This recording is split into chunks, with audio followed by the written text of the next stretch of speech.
Hello friends, welcome to our tutors. Now this is Rishi Vartiya और आज हम बात कर रहे हैं CBSE class 10th history chapter number 3 the nationalism in India का पार्ट 2 हम डिस्कस कर रहे हैं।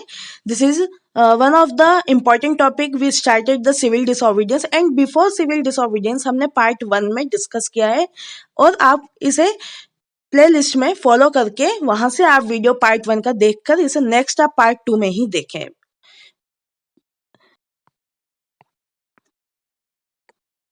Now we talk about the important one. This is the trend of the mass struggle. Some Congress leaders wanted to participate in election to the provincial council that had been set up by the Government of India Act of 1919. जैसा कि हमें पता है, this is the trend. Mass struggle means काफी ज्यादा crowd में इस struggle को स्टार्ट किया गया था। ये कांग्रेस लीडर्स की वजह से स्टार्टअप किया गया था, जिसमें बहुत सारे कांग्रेस लीडर्स ने पार्टिसिपेट किया था और ये एक इलेक्शन प्रोविजनल काउंसिल की तरफ से भी एक गवर्नमेंट ऑफ इंडियन एक्ट इसमें लगाया गया था 1919 का in the civil disobedience movement. This is accomplished by the C.R. Das and the Motilal Nehru formed the Swaraj party within the Congress to argue of a return for to council in the politics. C.R. Das and Motilal Nehru ने Swaraj party को form किया था। ये Congress argue पे ही काम कर रहे थे, कैसे ये काउंसिल पॉलिटिक्स में लोग अपने आप को रिटर्न कर सकते हैं और दूसरे लीडर्स भी अपने आप को कैसे रिटर्न कर सकते हैं। In the younger leaders like the Jawaharlal Nehru and the Subhash Chandra Bose pressed for more radical mass agitation and to full independence. Means किस तरीके से यंगर लीडर्स हमारे जवाहरलाल नेहरू और सुभाष चंद्र बोस के द्वारा मास एजिटेशन को फुल इंडिपेंडेंस के साथ चलाया गया था। Now the world wide economic depression, क्या इकोनॉमिक डिप्रेशन का मुद्दा इन्होंने उठाया था? जैसा कि हमें पता है कि एग्रीकल्चर प्राइसेस बहुत ज़्यादा बढ़ गए थे। ये 1926 में कॉलेप्स करने के लिए, है ना, आई थिंक 1930 तक इसे कॉलेप्स कर दिया गया था और डिमांड बहुत ज़्यादा बढ़ाई गई थी। Agriculture goods fell and export का डिक्लाइन कर दिया था इन्होंने, एक्सपोर्ट करना बंद कर दिया था और एग्रीकल्चर गुड्स को बढ़ा दिया था, इसकी डिमांड बढ़ा दी थी। Peasants found it difficult to sell their the harvest and pay their the revenue. Peasants जो थे बहुत ही ज़्यादा प्रॉब्लम को फेस कर रहे थे कि कैसे वो अपना प्रोडक्ट सेल आउट करें, कैसे रेवेन्यू को अचीव करें। But by 1930 the country side was in the turmoil कर दी गई। कंट्री साइड की तरफ से भी बहुत सारे ऑप्शंस मिलने लगे। In the Simon commission, important है ये भी याद रखना हमें कि साइमन कमीशन आया यहाँ पर, फिर इन्होंने इस कमीशन में कोई भी इंडियन मेंबर ने काम नहीं किया। This is the Tory government set up the commission to suggest the some changes into the constitution system in India. ये टोरी गवर्नमेंट कमीशन के द्वारा बनाया गया था साइमन कमीशन। ये कॉन्स्टिट्यूशन सिस्टम, हमारे इंडिया का कॉन्स्टिट्यूशन सिस्टम को चेंज करने के लिए बनाया गया था, ये भी याद रखना हमें। इसमें ये कमीशन 1928 में इंडिया में अराइव हुआ था। ये ग्रीटेड करा गया था एक स्लोगन के साथ, this Simon go back, means this Simon go back for the Britishers. But Congress and the Muslim League protest against the commission, और इस कमीशन को कांग्रेस और अदर मुस्लिम लीग ने भी बहुत ही ज्यादा प्रोटेस्ट किया। कुछ डिमांड थी पूर्ण स्वराज की, पूर्ण स्वराज के लिए जो डिमांड दी गई थी वो भी इम्पोर्टेंट है। जैसे कि लॉर्ड इरविन ने अनाउंस किया था कि अक्टूबर 1929 में कि ये डोमिनियन स्टेच्यू इंडिया के लिए डोमिनियन स्टेच्यू को ऑफर करेंगे। ये कांग्रेस लीडर से अनसेटिस्फाइड थे, specially the radicals, mean Subhash Chandra Bose and Jawaharlal Nehru, radicals उस टाइम पे। और अगर हम लाहौर सेशन की बात करें तो दिसंबर 1929 में लाहौर सेशन किया गया था। जवाहरलाल नेहरू ने इसे फॉर्मलाइज किया था और इनकी डिमांड थी कि पूर्ण स्वराज को ये फुल इंडिपेंडेंस के साथ लौटा दे इंडिया को। बट डिक्लेयर किया गया ये 26 जनवरी 1930 में कि ये इंडिपेंडेंस डे के नाम से हम सेलिब्रेट करेंगे, बट ये डिक्लेयर किया गया था थ्रू द पूर्ण Swaraj by the Jawaharlal Nehru in December 1929. Now we talk about the important march is the Salt March and the Civil Disobedience Movement. In this Salt March, Mahatma Gandhi found in the salt a powerful symbol that could unite the nation. Means कैसे ये एकता भारत के nation में, भारत में किस तरीके से एकता अपने nation में और अपने तंत्र में किस तरीके से एकता सॉल्ट मार्च के थ्रू रखेंगे। ये कंज्यूम कर रहे थे कि रिच और पुअर अलाइक, मीन्स रिच और पुअर दोनों को ही ये इस चीज में कंज्यूम्ड कर रहे थे कि ये सॉल्ट मार्च के अंदर काम करे, यूनिटी के लिए काम करे। और ये most of the essential item था फूड का जो टैक्स पर था, मीन्स टैक्स लग रहा था नमक पे, बट गवर्नमेंट मोनोपोली अगर देखें तो ये ओवर प्रोडक्शन की वजह से ये रिवेल्ट कर दिया गया कि why we paid the tax of the salt. But ये ऑपरेसिव फेस करना पड़ा किसे, ब्रिटिश रूल को, कि नहीं भैया आप टैक्स हटाइए। इसके लिए भी इन्होंने मोनोपोली स्टार्ट कर दिया था ब्रिटिशर्स ने कि नहीं हम एक पर्टिकुलर एरिया से ही सॉल्ट लेंगे और अगर हम सभी से लेंगे तो हम टैक्स भी पे करवाएंगे। बट 31 जनवरी 1913 में Mahatma Gandhi sent a letter to the viceroy Irwin starting 11 demands. 31 जनवरी को गांधी जी ने 1930 में वायसराय को एक लेटर लिखा जिसमें 11 डिमांड थी। One of this were of the general interest and other were specific demands of the different classes from the industrialist to the peasants. The most stirring of all was the demand to abolish the salt tax. Means सारे demand छोड़ के ये salt tax को abolish करें, इनका ये मानना था 11 डिमांड्स में से। Gandhi ji letters was in a way on the ultimatum. Gandhi ji का लेटर अल्टीमेटम के लिए गया था। इन्होंने यदि ये डिमांड कर रहे थे अगर उसे नहीं फुलफिल किया जाएगा 11 मार्च तक तो कांग्रेस लॉन्च करेगी सिविल डिसोबीडियंस, अगेन कैंपेनियन फिर से स्टार्ट करेगी। But Irwin was unwilling to the negotiate, और इरविन जो थे वो नेगोशिएट करने के लिए तैयार नहीं थे। इसलिए महात्मा गांधी जी ने क्या किया उस टाइम पे, ये सॉल्ट मार्च बहुत ही अच्छे तरीके से इन्होंने कंपेन की और अराउंड ये 78 ट्रस्टेड वॉलेंटियर्स के साथ इसमें काम करने लगे थे। ये स्टार्ट किया गया था सारे इंपॉर्टेंट पॉइंट से, starting place, designation, distance, duration, number of people and start of the CDM और civil disobedience movement. So first of all we talk the starting place कहाँ से था, साबरमती आश्रम से। डेस्टिनेशन इनका क्या था, डांडी गुजरात में स्थित है। डिस्टेंस अराउंड 240 मील और हम बोल सकते हैं 10 मील पर डे इन्होंने सफर किया। इसमें 24 दिन लग गए थे और 78 पीपल्स प्लस गांधी जी इसमें काम कर रहे थे। ये स्टार्ट किया गया था सीडीएम सिविल डिसोबीडियंस मूवमेंट के लिए, जिसमें सॉल्ट लॉ ब्रोकन कर दिया गया था 6 अप्रैल 1930 में। ये भी इंपॉर्टेंट याद रखना है हमें। So this is the site was marked the beginning of the civil disobedience movement. Now the thousands in the different parts of the country broke the salt law. वो हजारों लोग सॉल्ट लॉ को, salt के नियम को तोड़ने के लिए आ गए थे। Manufacture demonstration in front of the government salt factories को, मैन्युफैक्चर और डिमॉन्स्ट्रेशन में भी काफी ज्यादा लॉस हुआ था ब्रिटिश सरकार को। और ये मूवमेंट स्प्रेड होते गया one by one. Foreign cloth को बॉयकॉट किया इंडियन ने, लिक्वर शॉप को पिकेटेड किया, पीसेंट्स रिफ्यूज किया टू पे रेवेन्यू, और people violated the forest law के लिए भी, और विलेजेस ऑफिशियली रिजाइन कर रहे थे काम से, ब्रिटिश गवर्नमेंट से। Now we talk about the thousands of people were arrested in the Dandi march. जैसा कि हमें पता है कि government arrested the Congress leader also. Violent clashes happened in many places. Government responded with the brutal precision. Abdul Ghaffar Khan, a divide the discipline of the Mahatma Gandhi, was arrested in the April 1930. A month later, when Mahatma Gandhi was arrested, violence broke out in the Sholapur. Now, the Gandhiji called off the civil disobedience movement because of all this violence. Lord Irwin convinced him to get into a pact with him, and this pact is known as the Gandhi-Irwin Pact. Gandhi ji के साथ Lord Irwin ने convince किया और एक pact चलाया जिसका नाम था Gandhi Irwin pact. Gandhi Irwin pact ऐसा चला कि ये 5 मार्च 1931 में स्टार्ट हुआ between Gandhi ji and the Irwin. इसका ऑब्जेक्टिव ये था कि ये कंसेंट कर रहे थे कि जो राउंड टेबल कॉन्फ्रेंस है उसमें उसे ही सिविल डिसोबीडियंस मूवमेंट कहा जाए और इसमें ये दोनों पार्टिसिपेट करें। सेकेंड राउंड टेबल कॉन्फ्रेंस की गई थी लंदन में दिसंबर 1931 में, जिसमें गांधी जी बैठे हुए मिले हमें। नेगोशिएशन ब्लॉक डाउन किया गया था। गांधी जी रिटर्न हो गए थे डिसअपॉइंटेड होके।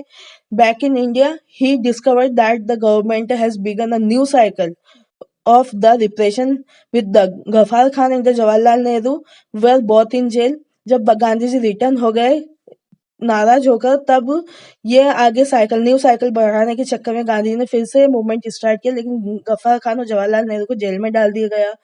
कांग्रेस को इलीगल डिक्लेयर कर दिया गया बाय द ब्रिटिशर्स, और इसमें बहुत सारे ऐसे सीरीज इम्पोज कर दी गई जो प्रिवेंट करते थे मीटिंग्स को, डेमोन्स्ट्रेशन को, बॉयकॉट्स को प्रिवेंट करने लग गए, जो सारे इंडियंस या कांग्रेस लीडर्स के द्वारा बॉयकॉट किए गए थे, ब्रिटिश रूल्स, ब्रिटिश फैसिलिटीज, वो भी डिमॉन्स्ट्रेट होने लगे, उन्हें भी उनकी मीटिंग्स भी प्रिवेंट होने लगी। Mahatma Gandhi relaunched the civil disobedience movement. Mahatma Gandhi ने फिर से रीलॉन्च किया सिविल डिसोबीडियंस मूवमेंट। इसके कुछ इम्पोर्टेंट तथ्य हमें देखना है, मीन्स पॉइंट्स देखना है, जैसे कि पीजेंट्स क्या कर रहे थे, रिच सपोर्टर्स थे और पुअर को सपोर्ट नहीं करते थे। Rich peasants communities like the Patidas Gujarat and the Jats in Uttar Pradesh were the active in the movement. Rich peasants में गुजरात के और उत्तर प्रदेश की काफी ज्यादा ये कम्युनिटी काफी ज्यादा एक्टिव थी इस मूवमेंट में। ये हार्ड हिट कर रहे थे ट्रेड डिप्रेशन और प्राइस को फेल आउट कर रहे थे। साथ ही साथ ये एंथुसियास्टिक सपोर्टर्स थे सिविल डिसोबीडियंस मूवमेंट के। ये फाइट कर रहे थे स्वराज के लिए, स्ट्रगल कर रहे थे अगेंस्ट द हाई रेवेन्यूज के लिए स्ट्रगल कर रहे थे। अगर हम पुअर पीजेंट्स की बात करें, we also called the lukewarm support, means हल्का सा गर्म तल होना, इन्हें हम पुअर पीजेंट्स के अंदर रख रहे हैं। ये relationship between the poor peasants और कांग्रेस रिमाइंड अनसर्टिनिटी में रिलेशनशिप मेंटेन कर रहे थे। साथ ही साथ अगर हम सेकंड चीज देखें, ये स्मॉल टेनेंट्स कल्टिवेटिंग लैंड के लैंडलॉर्ड से जो रेंटेड पे काम कर रहे थे। और थर्ड वन हम देखें कि ये डिप्रेशन मीन्स स्ट्रगल कर रहे थे पे रेंट के लिए। ये बहुत ही ज्यादा डिप्रेशन में थे कि कैसे हम इतना स्ट्रगल कर रहे हैं कि हम कैसे रेंट को पे करें। फोर्थ वन, ये स्कैर्ड थे, डरे हुए थे कि कैसे रिच पीसेंट्स और लैंडलॉर्ड्स इन पर अपना दबाव बनाएंगे। और फिफ्थ वन है हमारा कि Congress did not support their no rent campaign, और कांग्रेस जो थी वो सपोर्ट नहीं कर रही थी कि कैसे हम पेमेंट रेंट नहीं करें, बल्कि वो चाह रही थी कि पेमेंट रेंट हो। बट क्यों हो, इसके पीछे हम बाद में रीजन पढ़ेंगे कि क्यों ऐसा चाह रही थी Congress government. Involvement of industrialist, sorry Congress leaders. Involvement of industrialist, involvement क्या क्या था इंडस्ट्रियलिस्ट में। Industrialist who made profit during the WWI were upset with the restriction policies on business. WWI के थ्रू क्या कर रहे थे, ये रिस्ट्रिक्शंस थे, पॉलिसीज, बिजनेस की जितनी पॉलिसीज थी उनको रिस्ट्रिक्ट कर दिया गया था। ये प्रोटेक्ट कर रहे थे against import of the foreign goods in rupees sterling, foreign exchange ratio को ये प्रोटेक्शन प्रोवाइड कर रहे थे इंडस्ट्रियलिस्ट। साथ ही साथ इंडियन इंडस्ट्रियल और कमर्शियल कांग्रेस 1920 में as a federation, Indian chamber of the commerce and the industries, ये 1927 में बनाया गया FICCI के नाम से। प्रोमिनेंट इंडस्ट्रियलिस्ट जैसे कि Purushottam Das Thakurdas and the GD Birla supported the civil disobedience movement when it was the launched. ये दोनों ने सिविल डिसोबीडियंस मूवमेंट को भी लॉन्च किया एज अ इंडस्ट्रियलिस्ट होते हुए भी GD बिरला और पुरुषोत्तम दास ठाकुरदास ने सपोर्ट किया। नेक्स्ट वन हम बात करें कि इन्होंने फाइनेंशियल असिस्टेंस को रिफ्यूज करा, बाय और सेल करना, इम्पोर्टेड करना गुड्स का स्टार्ट कर दिया था। But after the failure of the round table conference failure हो गया, सो बिजनेस ग्रुप जो थे वो ज्यादा दिन तक यूनिफॉर्मली वर्क नहीं कर पाए। They were worried about the spread of the militant activities, prolong the disruption of the business and growing influence of the social amongst the younger member of the Congress. ये तीनों इंपॉर्टेंट पॉइंट है कि कैसे militant activities को spread नहीं करने दिया। Second, ये कैसे प्रोलॉन्ग डिसरप्ट कर रहे थे बिजनेस को, ज्यादा दिनों तक चलने जैसा नहीं इन्होंने माहौल बनाया था कि आगे बिजनेस चले, इंडस्ट्रियलिस्ट आगे वर्क कर पाए। ये कोशिश कर रहे थे कैसे सोशलिज्म को ग्रो करें और कैसे यंगर मेंबर्स, जो नए मेंबर्स आए थे कांग्रेस में, उन्हें कैसे ये ग्रो अप करे और आगे बढ़ावा दे। एंड बहुत सारे स्ट्राइक करे गए बाय द रेलवे वर्कर्स 1913 में और डॉक वर्कर्स इन 1932 में। इन 1930 thousands of workers in the छोटा Nagpur in mines wore the Gandhi cap and participated in the protest rallies and the boycott the company। हजारों से भी ज्यादा 1930 में छोटा नागपुर माइंस के लोगों ने प्रोटेस्ट करना स्टार्ट किया, गांधी जी की कैप लगाई और पार्टिसिपेशन स्टार्ट कर दिया प्रोटेस्ट में, और ये कैंपेनियन को बॉयकॉट करने लगे। लेकिन Congress include the workers demand as part of this program of struggle. लेकिन कांग्रेस इसके लिए सक्षम नहीं थी, कोशिश पूरी कर रही थी लेकिन सक्षम नहीं थी कि वो किस तरीके से लोगों की डिमांड को पूरा करे और ये स्ट्रगल का प्रोग्राम आगे हमेशा चलते रहे।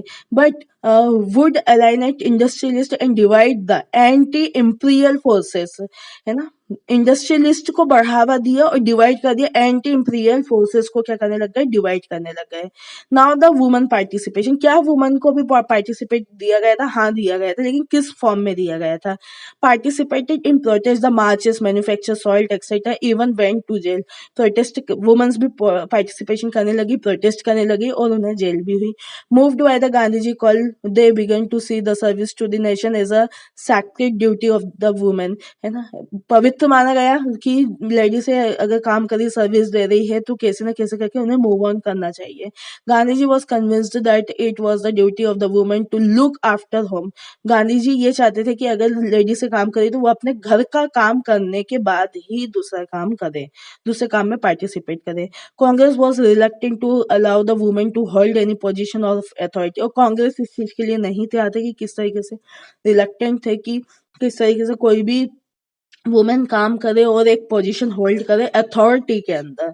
सो इम्पोर्टेंट क्वेश्चन यहाँ से ये बनता है कि why did non cooperation movement gradually slow down in cities, explain to reason. तो हमारे पास पहला रीजन मिल्क क्लॉथ वो शिप, मिल्क क्लॉथ वाला आ जाएगा जिसमें mass production khadi cloth expensive होने की वजह से। सेकंड आ जाएगा कि बॉयकॉट करने लगे थे, इंस्टीट्यूशन को पॉज कर दिया था इन्होंने, और इनके पास अल्टरनेटिव इंस्टीट्यूट नहीं थे इंडियंस के पास, इन्हें वापस ब्रिटिश गवर्नमेंट के इंस्टीट्यूट में पढ़ना पड़ा। Now we talk about the limits of CDM। First one limitation में हमें याद रखना है कि Dalit, no active participation in the movement, कोई इनका एक्टिव पार्टिसिपेशन नहीं था दलित का। लॉन्ग टाइम में देखे तो इन्हें कांग्रेस इग्नोर करने लगी थी because of the fear of the offending the Sanatanis. Now the third one, Gandhi ji supported Dalit, तो गांधी जी सपोर्ट करते थे दलित को, हरिजन को। हरिजन मीन्स चिल्ड्रन ऑफ गॉड बोलते थे गांधी जी हरिजन्स को। ये बिलीव करते थे कि स्वराज जो है ये 100 साल बाद भी अनटचेबिलिटी को एलिमिनेट नहीं कर पाएगा।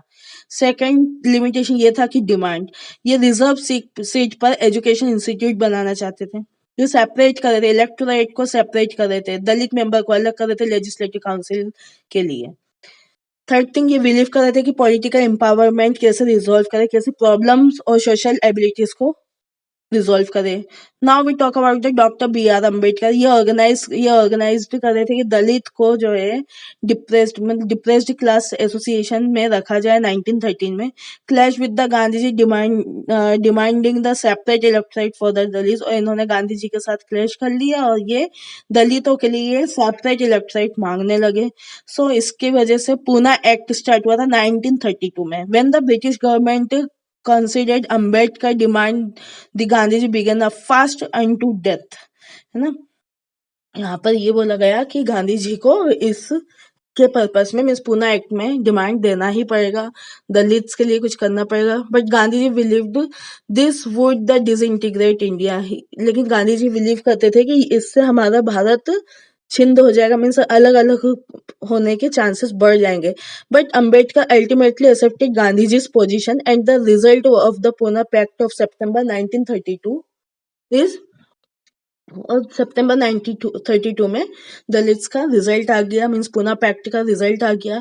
अगर हम ल्यूक वार्म रिस्पॉन्स देखें मुस्लिम का, तो Muslim felt the alienated from the Congress after the non cooperation movement, खुश नहीं थे बिकॉज जो मुस्लिम्स कांग्रेस में आए थे वो खुश नहीं थे नॉन कॉपरेशन मूवमेंट के बाद भी। ये मिड 1920s में कांग्रेस ने इन्हीं के साथ क्या करा, बहुत अच्छे से विजिबिलिटी एसोसिएट किया और openly Hindu religion nationalist group organise किया। ये इसमें रिलेशनशिप स्थापित किया गया हिंदू मुस्लिम का, और इसमें लीडिंग करा गया हिंदू मुस्लिम कम्युनल क्लैशेस को, और इन्हें राइट्स दिए गए, इनके वेरियस सिटीज में इन्हें राइट्स दिए गए। At the time of the civil disobedience movement there was a atmosphere of the suspicious and the distrust between the communities. ये एटमॉस्फेयर बन गया कि ये सस्पिशियस थे और ये डिस्ट्रस्ट को ज्यादा फॉलो कर रहे थे।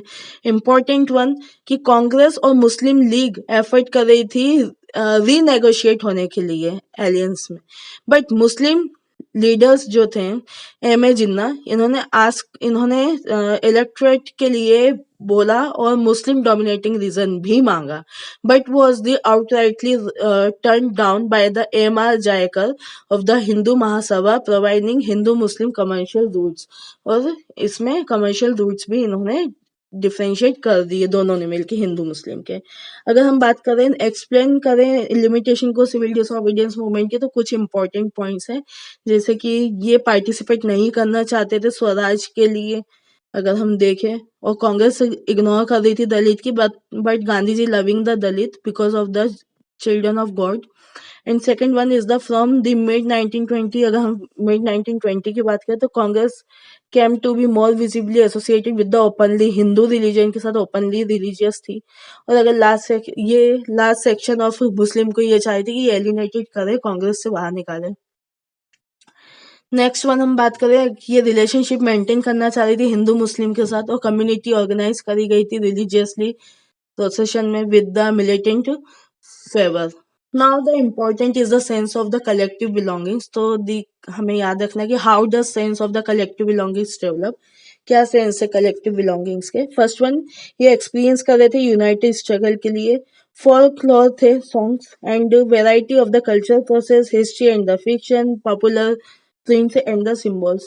Now important one, this is the identify of the India came to be visually associated with the image of the Bharat Mata. Bankim Chand Chattopadhyay created the first image of the Bharat Mata and also wrote by the Bande Mataram. Bande Mataram later included in his novel is the Anand Math and widely sung the Swadeshi movement in Bengal. Now this is the Abandrinath Tagore painted his famous image of the Bharat Mata, an Asiatic figure.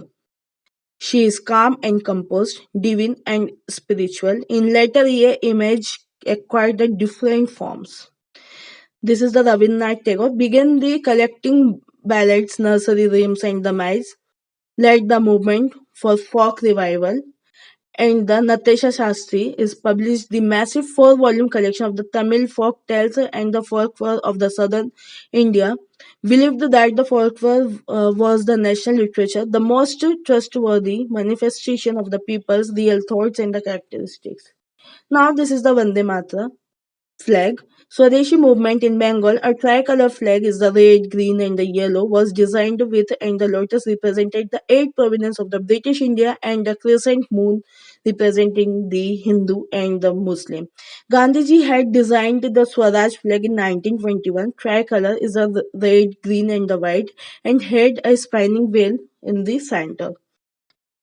And the reinterpretation of the history. By the end of the 19th century, many Indians thought in order to instill a feeling of pride in the nation, Indian history had to be the thought about the differently, began discovery, great achievements in past, and wrote about the glorious development in ancient time.